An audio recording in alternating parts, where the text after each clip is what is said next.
Bienvenue dans la troisième vidéo destinée à l'apprentissage de Python, dans laquelle nous allons parler des expressions booléennes.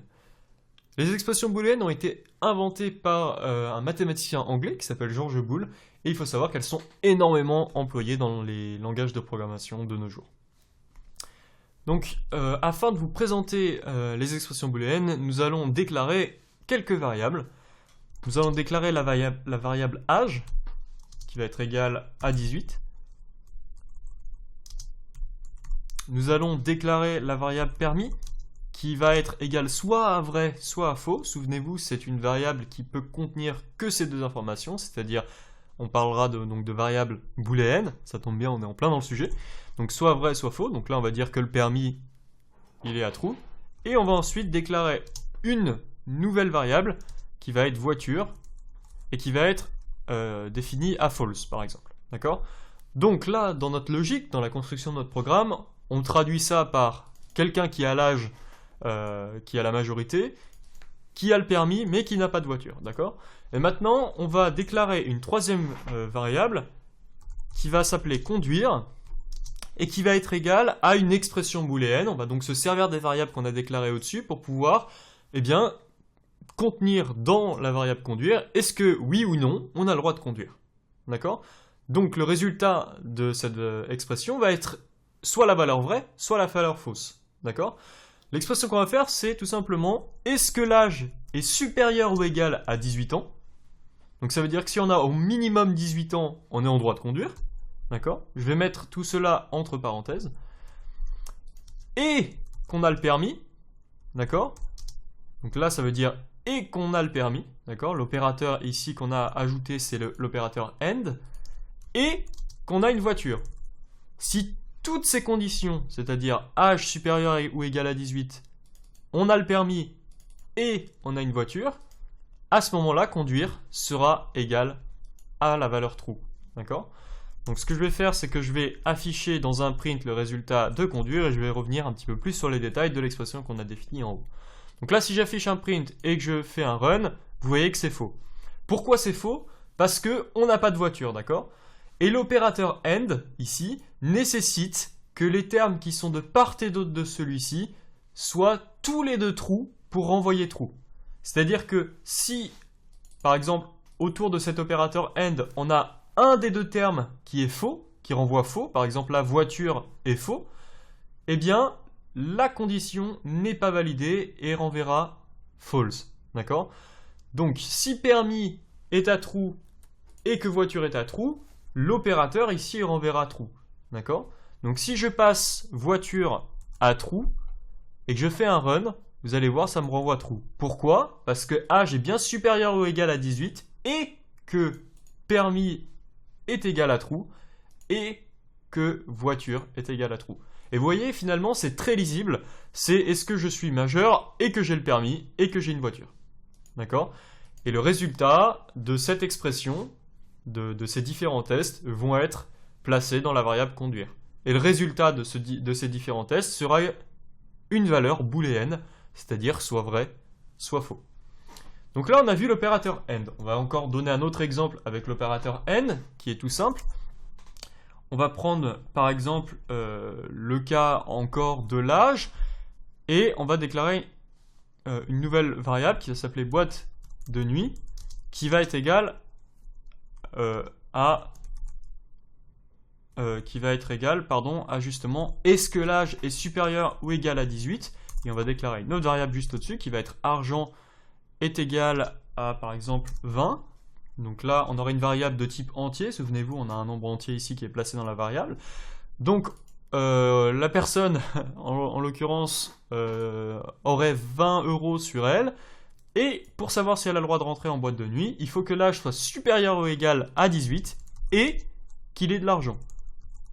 Et qui ait de l'argent supérieur à 10 €. D'accord ? C'est-à-dire que si son argent est supérieur à 10 €, il va pouvoir rentrer, puisque le prix pour rentrer dans la boîte serait de 15 € par exemple. Et s'il a un âge qui est supérieur ou égal à 18, à ce moment-là, il est majeur, donc il peut rentrer. Donc vous voyez bien la relation du AND, de l'opérateur AND, c'est tout simplement de faire en sorte que les deux termes qui se situent de part et d'autre de celui-ci soient et la valeur true pour renvoyer true. Si un des deux termes est faux, à ce moment-là, la condition testée ici renverra false. D'accord? Donc là, à votre avis, est-ce qu'on rentre dans la boîte de nuit ou pas? Si j'affiche ici boîte de nuit. Eh bien, effectivement, on peut rentrer parce qu'on a de l'argent qui est supérieur à 10 euros, à 10, ici. Et aussi, on a un âge qui est supérieur ou égal à 18. Si maintenant j'ai 17 ans, on ne peut pas rentrer en boîte de nuit, qu'est-ce qui va se passer si je lance? Ça va bien nous renvoyer false. Pourquoi? Parce qu'une des deux conditions qui se trouve de part et d'autre du end n'est pas vérifiée, c'est-à-dire âge supérieur ou égal à 18. On a beau avoir de l'argent, on n'est pas majeur, on ne peut pas rentrer dans la boîte de nuit. Donc voilà, là on a découvert donc l'opérateur end, qui est très, très pratique justement pour pouvoir faire ce test d'association de conditions. Maintenant, on va voir un autre opérateur qui est l'opérateur OR. Alors l'opérateur OR, il va nous permettre de tester si une des deux conditions de part et d'autre de celui-ci est c'était à true, est définie à true. Donc je vais prendre une condition toute simple, c'est la condition film est égal à, on va dire, non, on va pas prendre cet exemple de condition, on va prendre porte ouverte, c'était une très bonne, une très bonne chose. On va la définir à true, et on va définir une variable diamant bleu, qui va être égale à true. Alors admettons que nous sommes maintenant dans un jeu vidéo, en train de développer un jeu vidéo, on est en train de développer Doom par exemple, et dans Doom, si on passe devant une porte, alors on va plutôt, on va plutôt l'appeler porte couloir, et si l'on passe devant une porte qui se trouve dans un couloir dans Doom, il faut qu'on puisse avoir d'abord récolté le diamant bleu pour l'ouvrir, et ensuite appuyer sur le bouton. Donc là je vais définir trois variables.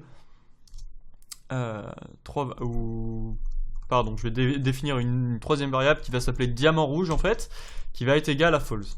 D'accord? Donc, pour ouvrir la porte du couloir, soit on a le diamant bleu, soit on a le diamant rouge, et c'est tout. D'accord? Il faut qu'on ait au moins un des deux diamants pour pouvoir ouvrir la porte qui se trouve dans le couloir. Comment on va définir notre expression booléenne pour faire cela? On va tout simplement dire ouverture porte, par exemple, qui serait une nouvelle variable, est égal. Alors la première chose c'est est-ce qu'il y a une porte dans le couloir? Pour ouvrir la porte ça serait logique d'avoir une porte dans le couloir, donc je vais dire est-ce qu'il y a une porte dans le couloir, et entre parenthèses pour pouvoir bien segmenter faire en sorte que mon expression soit testée à l'intérieur des parenthèses ici, c'est un petit peu la même utilité que les parenthèses dans les opérations mathématiques, et que le diamant bleu a été récupéré, ou que le diamant rouge a été récupéré. Vous voyez, le OR ici maintenant définit tout simplement une expression de ou, c'est-à-dire soit ce terme est vrai, soit ce terme est vrai. Si les deux sont vrais, il n'y a pas de problème, ça renverra vrai. Si un des deux termes de part et d'autre de l'opérateur OR est faux, c'est pas grave s'il y en a au moins un qui est true. Si les deux termes par contre sont faux, à ce moment-là, l'opérateur OR renverra faux. Donc là, la condition qu'on a fait d'ouverture de porte, c'est est-ce qu'il y a une porte dans le couloir et qu'on a le diamant bleu ou le diamant rouge pour l'ouvrir. D'accord? Donc maintenant, si je fais un print de l'ouverture de porte et que je fais un run, vous voyez que ça me renvoie true parce que effectivement, il y a une porte dans le couloir ici et qu'on a un des deux diamants. D'accord? Le diamant bleu a été seté à true. D'accord? Le diamant rouge ici, on le voit qu'il est à false. D'accord? Donc, le OR nous présente bien sa nécessité d'avoir au moins une des deux conditions à true. Si maintenant, j'avais pas le diamant bleu et pas le diamant rouge pour pouvoir ouvrir la porte, eh bien, cette expression ici renverrait false. Pourquoi? Parce que le OR ici aurait de part et d'autre un terme qui renvoie false et un terme qui est à false. Et donc l'ensemble de cette expression serait à false, et le end ici nécessite que les deux conditions de part et d'autre de celui-ci soient setées à true. Donc là on aurait quelque chose à true, puisque effectivement il y aurait la porte qui est setée à true, et de l'autre côté on aurait quelque chose de faux, parce qu'on n'a aucun des deux diamants, donc on aurait une expression booléenne qui renvoie false. Donc là, on a vu les deux opérateurs les plus importants, les plus utilisés dans la réalisation d'expressions booléennes, qui sont AND et OR. Maintenant, on va voir un troisième opérateur, qui est aussi beaucoup employé, qui s'appelle l'opérateur NOT. C'est l'opérateur de qu'est-ce que je raconte? C'est l'opérateur de négation. J'ai fait un mix opératon entre négation et opérateur.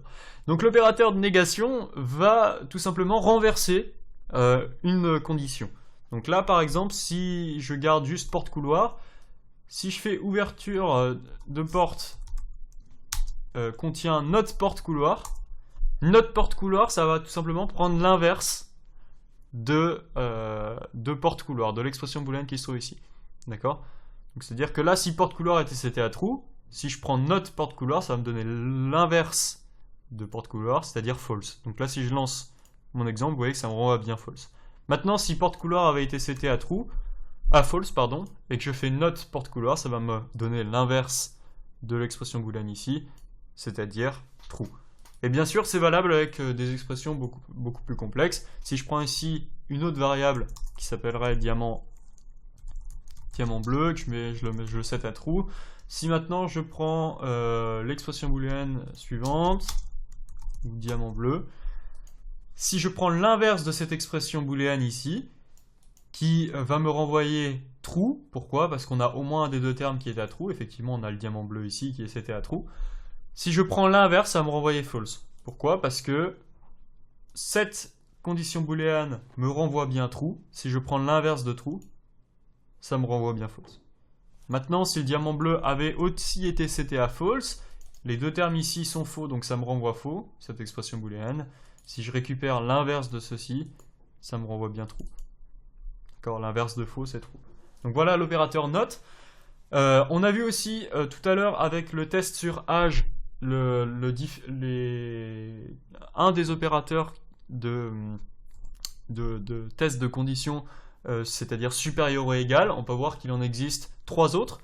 Donc je vais retrouver âge, qui va être égal à 25.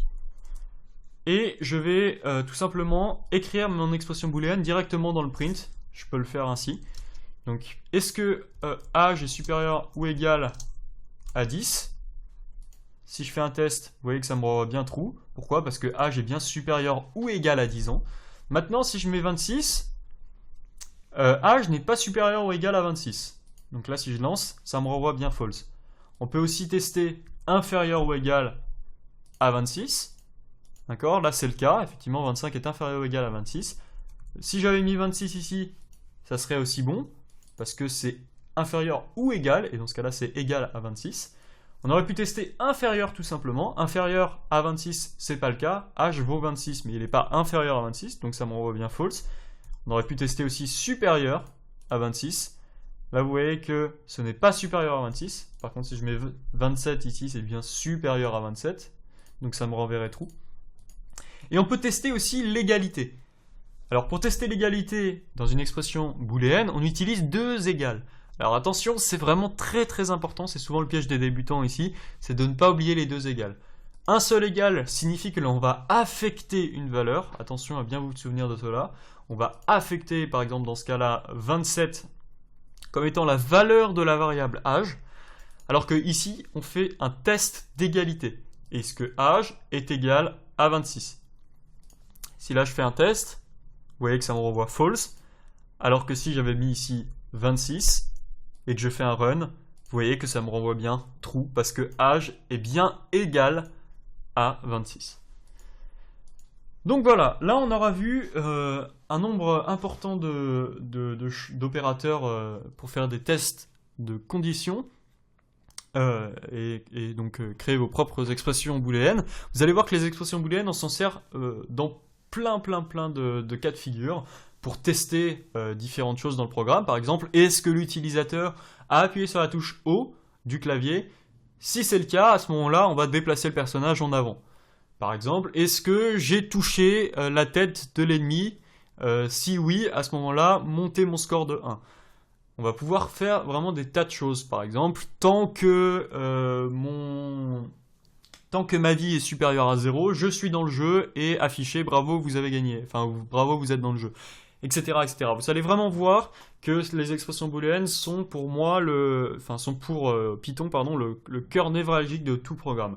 Donc je vous propose le centre névralgique de tout programme. Donc je vous propose dans la vidéo suivante de continuer notre apprentissage de Python. Maintenant, vous êtes armé des variables, de vos outils, des variables et aussi des expressions booléennes.